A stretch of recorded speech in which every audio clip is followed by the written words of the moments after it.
Balochistan liberation ఆర్మీతో Pakistan అంతర్యుద్ధం ఎదుర్కొంటోంది. బలూచిస్తాన్ను స్వాతంత్ర దేశంగా ప్రకటించాలని తిరుగుబాటు చేస్తున్నారు. పాక్ సైనికులను హతమార్చుతూ ప్రభుత్వానికి చుక్కలు చూపిస్తున్నారు.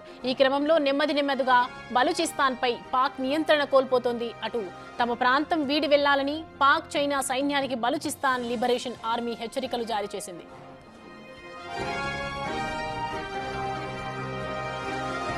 బలూచిస్తాన్ లిబరేషన్ ఆర్మీ ఏమాత్రం తగ్గడం లేదు. పాక్ దళాలపై పట్టు సాధిస్తోంది. క్వెట్టా నగరాన్ని స్వాధీనం చేసుకునే దిశగా దాడులు చేస్తోంది. ఇప్పటికే మంగోచార్ పట్టణంలోని అనేక భవనాలను బలూచ్ తిరుగుబాటుదారులు స్వాధీనం చేసుకున్నారు. కొంతమంది సైనికులు అధికారులను కూడా బంధించారు.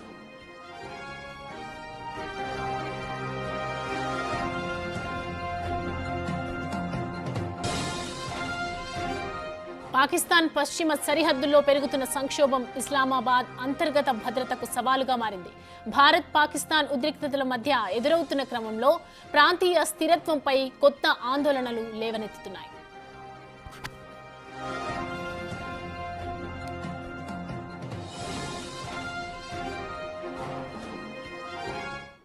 ఈ అంశానికి సంబంధించి పూర్తి డీటెయిల్స్ అందించడానికి మా ప్రతినిధి శివ ఫోన్ లైన్ లో అందుబాటులో ఉన్నారు. శివ, చూస్తున్న బలూచిస్తాన్ అనేది ఒక దశాబ్దంగా జరుగుతున్నటువంటి పోరాటం పాకిస్తాన్ కి బలూచిస్తాన్ కి మధ్య. సో ప్రజెంట్ అక్కడ బలూచిస్తాన్ చేస్తున్నటువంటి పోరాటంపై పాకిస్తాన్ కి ఎటు దారులు లేకుండా పోయాయనే చెప్పొచ్చు. ప్రజెంట్ అక్కడ డీటెయిల్స్ ఏంటి, సిచ్యువేషన్ ఏ విధంగా ఉంది? రైట్ సౌమ్య, పాకిస్తాన్ లో ప్రజెంట్ సిచ్యువేషన్ అయితే పాకిస్తాన్ కు ప్రతికూలంగా ఉందని ప్రధానంగా చెప్పుకోవాలి. మీరు అన్నట్టుగా దశాబ్ద కాలంగా బలూచ్ లిబరేషన్ ఆర్మీ అనేది బలూచిస్తాన్ కు సంబంధించి ప్రత్యేక దేశం, సపరేట్ దేశం ఏర్పాటు చేయాలి ఒక డిమాండ్ అయితే వినిపిస్తుంది. దానిలో భాగంగా 10 సంవత్సరాల కాలం నుంచి కూడా బలూచ్ లిబరేషన్ ఆర్మీ అనేది దాడులు చేస్తుంది. దానిలో భాగంగా ఇప్పటికే పలుమార్లు పాకిస్తాన్ సైన్యంపై దాడులు చేసింది. దానిలో దాదాపు 100 మందికి పైగా పాకిస్తాన్ సైనికులు చనిపోయారు. ఇక ఇప్పటికే మాంగ్చోర్ అనే ప్రాంతాన్ని సిటీని స్వాధీనం చేసుకున్నారు. అక్కడ 80,000 మంది ప్రజలు ఉంటారు. ఆ ప్రాంతాన్ని స్వాధీనం చేసుకున్నారు. ఇప్పుడు కెట్వా నగరాన్ని కూడా స్వాధీనం చేసుకునేందుకు అడుగులు వేస్తుంది. మెల్లమెల్లగా మొత్తం బలూచ్ లిబరేషన్ ఆర్మీ అనేది కూడా విస్తరిస్తోంది. అన్ని ప్రాంతాలను స్వాధీనం చేసుకుని వారి అధీనంలోకి తీసుకుని ప్రత్యేక బలూచ్ లిబరేషన్ అనే ఒక దేశాన్ని, బలూచిస్తాన్ అనే దేశాన్ని ఏర్పాటు చేయాలని కూడా ప్రధానంగా వారు డిమాండ్ చేస్తున్నారు. కానీ దీనికి సంబంధించి 10 సంవత్సరాలుగా కూడా అక్కడ ప్రధానంగా ఎవరు కూడా ప్రభుత్వాలకు సంబంధించి కానీ ఇటు ప్రతిపక్ష పార్టీలకు సంబంధించి ఎవరు కూడా సహకరించడం లేదు. ఎందుకంటే మేము అంతర్యుద్ధాన్ని కొనసాగిస్తున్నాం అనేది కూడా బలూచిస్తాన్ లిబరేషన్ ఆర్మీ సంబంధించి బలూచ్ లిబరేషన్ ఆర్మీ సంబంధించిన ప్రతినిధులు చెప్తూ ఉన్నారు. ఈ నేపథ్యంలో గత కొంతకాలంగా వీరు దాడులు నిర్వహిస్తున్నారు. ఇటు పాక్ సైన్యం పైన, మరోవైపు పాక్ ప్రభుత్వం పైన కూడా వారు విమర్శలు చేస్తున్న పరిస్థితి కనిపిస్తుంది. దానిలో భాగంగానే పలు ఘటనలు ఉగ్రవాదులు బాంబులు దాడి చేయడం, ఇది బలూచ్ లిబరేషన్ ఆర్మీ సంబంధించిన ఉగ్రవాద సంస్థ కాబట్టి ఇది దానికి సంబంధించిన ప్రతినిధులందరూ కూడా ఉగ్రవాదులందరూ కూడా దాడులు చేస్తున్న నేపథ్యంలో పాకిస్తాన్ సైన్యం మాత్రం గట్టి ఎదురు దెబ్బనైతే సొంత దేశంలోనే ఎదుర్కొన్న పరిస్థితి కనిపిస్తుంది. అంటే ప్రజెంట్ సిచ్యువేషన్ చూసుకుంటే మాత్రం పాకిస్తాన్ లో అంతర్యుద్ధం కొనసాగుతుంది. బలూచ్ లిబరేషన్ ఆర్మీ నుంచి పాకిస్తాన్ అంతర్యుద్ధం ఎదుర్కొంటుంది అనేది కూడా ప్రధానంగా ఇప్పుడు నిర్ధారణ అవుతుంది. దానిలో భాగంగానే బలూచిస్తాన్ ఒక ప్రత్యేక దేశాన్ని, సపరేట్ దేశాన్ని ఏర్పాటు చేయాలని డిమాండ్ ఉన్న నేపథ్యంలో దానికి సంబంధించి ఎటువంటి అధికారిక నిర్ణయం అనేది తీసుకోవడం లేదు. ఈ నేపథ్యంలోనే మా దాడులు కొనసాగుతాయి. ప్రభుత్వం నిర్ణయం తీసుకునే వరకు, అధికారిక ప్రకటన చేసే వరకు కూడా మేము వెనకడుగు వేసేది లేదన్నట్టుగా బలూచ్ లిబరేషన్ ఆర్మీ కూడా దాడులు కొనసాగిస్తుంది. ఒకవైపు భారత్ ఎప్పుడు ఎటువైపు నుంచి దాడి చేస్తుందన్న భయంలో పాకిస్తాన్ అంటే ఇటు సొంత దేశంలోనే అంతర్యుద్ధం ఎదుర్కోవాల్సిన పరిస్థితి ఏర్పడుతుంది. మరోవైపు ఈ పెహల్గామ్ లో ఉగ్రదాడి జరిగిన తర్వాత భారత్ పాకిస్తాన్ పట్ల తీసుకుంటున్న నిర్ణయాల పట్ల కొంత కఠినంగానే భారత్ వ్యవహరిస్తుంది. దానిలో భాగంగా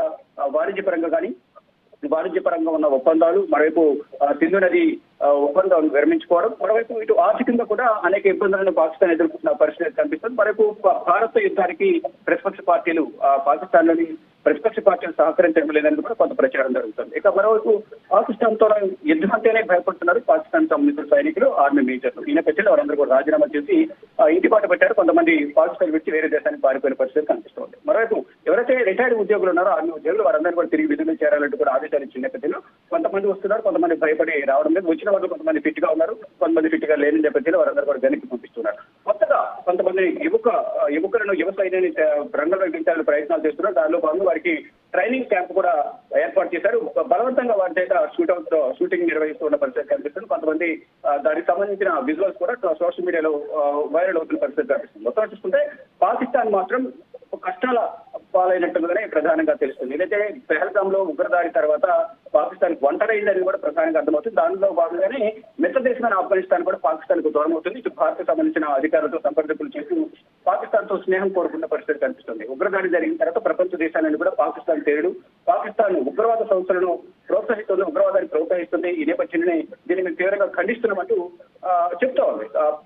ప్రపంచ దేశాలను చెప్తున్నాయి. కానీ పాకిస్తాన్ మాత్రం తన వంకర బుద్ధిని వదులుకోకుండా కాల్పుల విరమణ ఒప్పందాన్ని ఉల్లంఘిస్తూ గత 10 రోజులుగా కూడా, అంటే నిన్న మళ్ళా ఈ రోజు గత అర్ధరాత్రి కూడా భారత ఆర్మీ చెక్ పోస్ట్ టార్గెట్ గా చేసుకుని కాల్పులు చేస్తున్న పరిస్థితి కనిపిస్తూ ఉంది. అంటే ఏదైతే విధంగా భారత్ కు నష్టాన్ని చేకూర్చాలి, పాకిస్తాన్ చేతిలో భారత్ సైన్యాన్ని హతమార్చాలన్న దుర్బుద్ధితో వారు వ్యవహరిస్తున్నారు. దానిలో భాగంగానే రాత్రి సమయంలో కాల్పుల విరమణ ఒప్పందానికి ఉల్లంఘించి కాల్పులకు తెగబడుతున్నారు. దానికి భారత సైన్యం ధీటుగా సమాధానం ఇస్తోంది. అయితే ఎప్పుడు యుద్ధానికి సిద్ధమైన మేము సిద్ధంగా ఉన్నామంటే కూడా భారత త్రివిధ దళాలు సిద్ధంగా ఉన్నాయి. దానిలో భాగంగా విన్యాసాలు నిర్వహిస్తున్నారు, మాక్డ్రిల్ నిర్వహిస్తున్న పరిస్థితి కనిపిస్తోంది.